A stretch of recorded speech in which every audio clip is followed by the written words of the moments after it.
Maverick traders. It's market round time. It's 11th of July, right? It's Monday. Oh, 7-Eleven. Go to 7-Eleven. Get yourself a free Slurpee.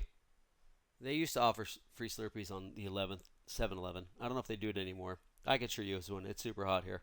Anyways, check it out. If not, welcome. Let's take a look at the markets. I've got 2 cents. I've got something to talk about. I've got a couple of trades to look at. Just make sure you take responsibility for the outcome of whatever you decide to follow along with the class. Let's get into the market analysis. And the reason why I like today is because it followed suit with what I was thinking last week. We had 2 pretty strong weeks back to back, and the markets needed it because they needed to set some sort of a bottom after just being brutalized, since March, or I should say the beginning of April. However, we did set a higher low. I'll get to there in a minute. So let's take a look at what happened. So another round of selling comes into the markets off of resistance levels. The SPY was a resistance level about 390. Sorry, folks. And the Qs at about the 50-day moving average. It was super volatile as the markets did turn positive. I thought they were actually going to, the gap lower, they ran higher. I figured, boy, they might just break out because they got this little ascending triangle off the bottom there. They didn't. They gave up the goats, rolled over. We closed closer to our lows than our highs. The advanced decline line, 75.21, above, below the 50-day moving average. Still on the bear side there, 71, 29%, so on and so forth. But the sector heat map shows that it was very specific to communications, most of the tech stuff. Take a look at the indexes. 0.5% on the Dow, the S&P just over 1%, but the NASDAQ 2.25%. So it did get smushed again. Kind of another round of selling after a bear rally. So I truly believe that these markets are in bear mode. I also like to add that the volatility index didn't really do much. And volatility is usually fear, panic, reaction, something unexpected.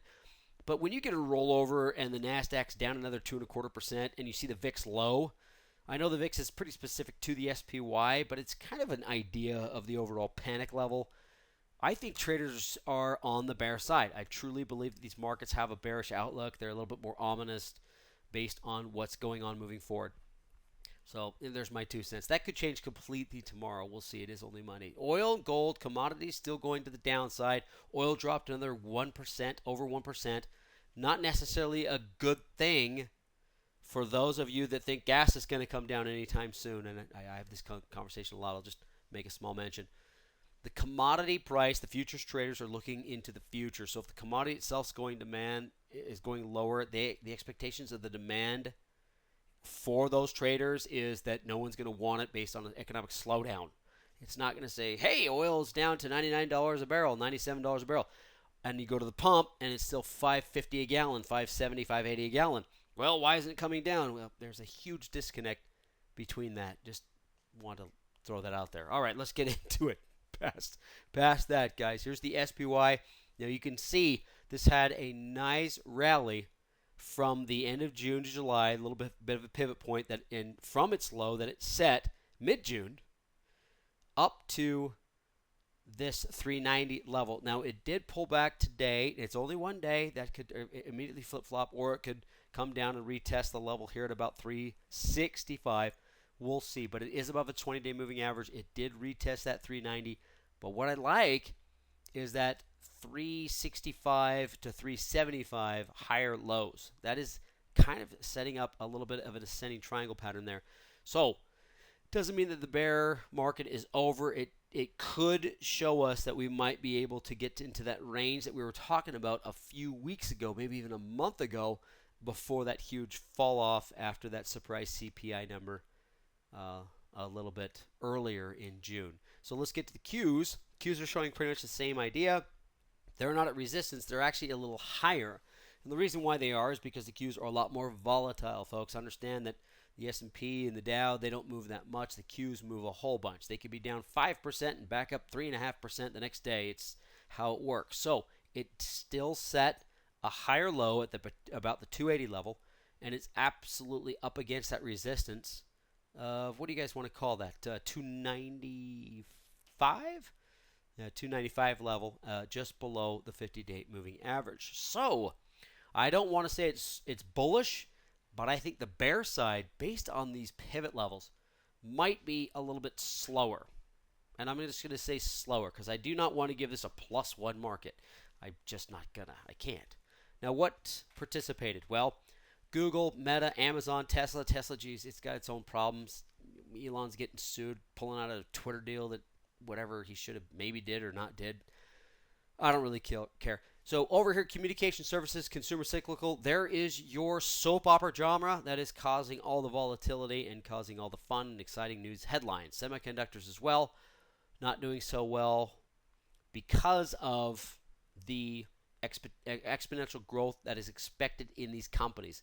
When growth is slowing down or flat, these are the first to get smushed because they are the ones that excess money goes into.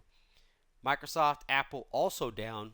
I'm going to give Apple a little bit of a reliance on China based on some of that number, some of the worries when it came to the slowdown. Whatever, that's all. Who cares? But kind of brown and green across the board. Not a lot of super bearish news, but at least an acknowledgement of resistance. Now, where does that leave me, folks? I got to be -1 based on my top-down analysis. I have above the 20-day moving average in the price because that's exactly what it was. But if it wasn't for that pivot, I showed you that earlier, that we set 2 weeks ago, last week and a half-ish. Anyways, higher low, I would be -2 without it. But with it, I got to be -1 at best. I'm still bearish overall. I'm thinking that we do get some follow through from this move to the downside just based on how we closed towards the end of the day. It was interesting to see this come all the way back up, and all the markets were actually to the green side at one point, but they just failed into the close. So I think we get 1 day, maybe 2 days of that. So -1 to 0 would make more sense. I love having an outlook because I don't care if I'm wrong. I just trade the markets in front of me. What worked? Merck, Eli Lilly, Campbell's. What's that? Defensive, right? We got 2 healthcares in there that looked really great. Rob and Darren talked about Eli Lilly and Campbell's. They've both actually, well, not Campbell's, but Eli Lilly and Merck have been on our watch list for weeks, and they still look good. I don't want to find anything on the sideways side. There is arguments to be made, but they're volatile enough to where I just superseded them and said, you know what, go find them on your own, because I truly believe that we either base and move higher from here, or we get what I'm expecting, 2, 3, 4 days down or sideways and a little bit of a pullback in the market. So I've just got bulls and bears. So let's get into the bulls. This is Merck, and I do love the ascending triangle pattern that we have here, this higher pivot set about a week ago, and a nice break above the 95.5, 95 level would make me happy. Diagonal spread, vertical spread, straight calls even, folks. If you just wanted to snap some fibos on this and target it, you don't want to be in the markets for more than a week or so, I don't blame you. I wouldn't either.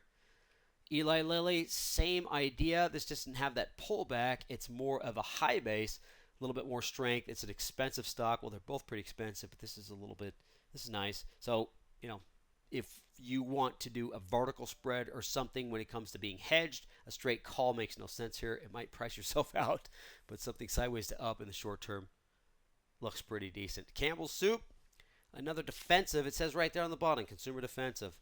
Another play to where, yeah, it's kind of funny. Sorry, folks, I paused because I'm wondering what's so great about soup.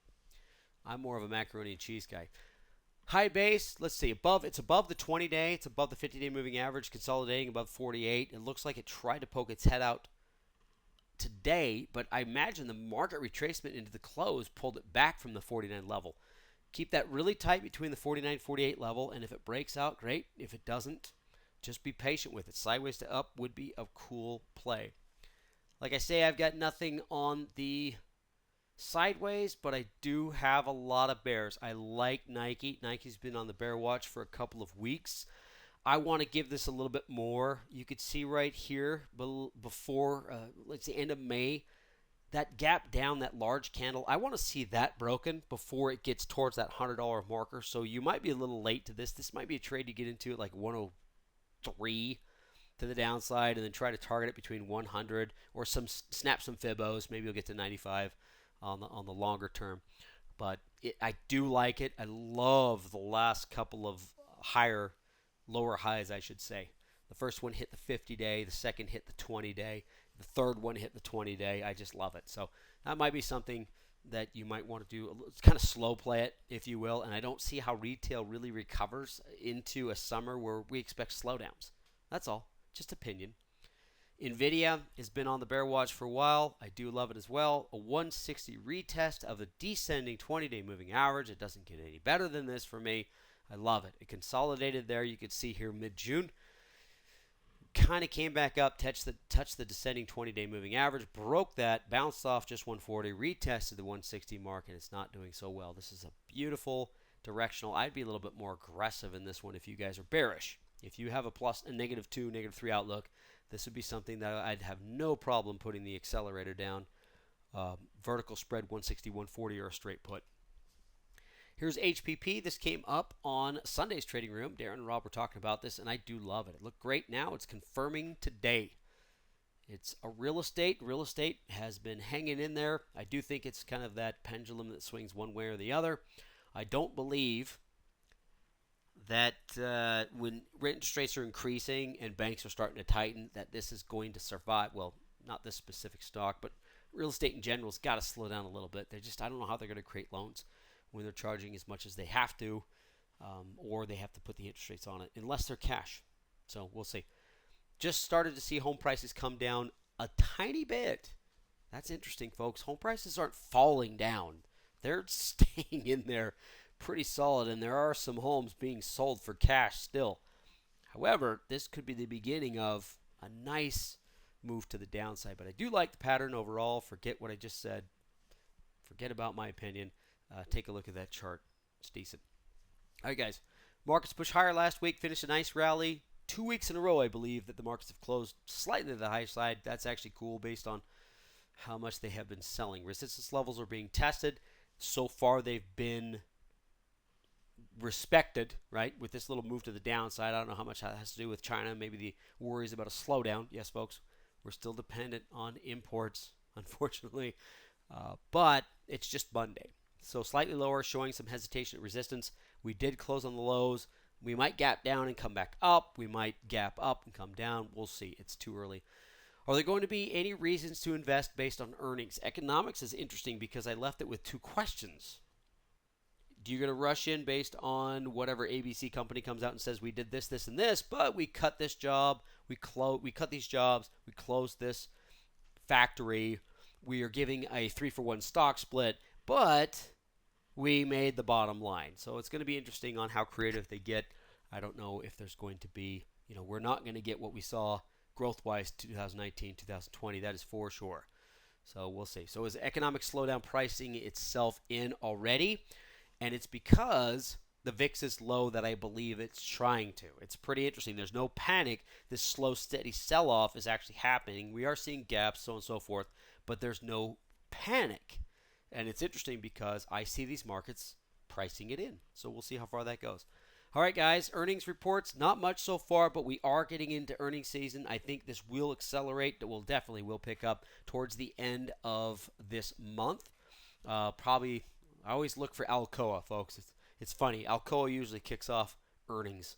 Don't quote me on that. I'm not sure if that's a fact, but it's been something I've been doing for the last few years. So when I see Alcoa pop up, I'm like, hey, there it comes, and it usually accelerates from that. They're on the 20th, just to give you the 2 cents. So I believe the end of this week into next week is earnings seasons will pick up, and we'll see what the markets do with it. All right, guys, there's my 2 cents. Thank you for joining me, and we'll talk to you next time. Goodbye, traders.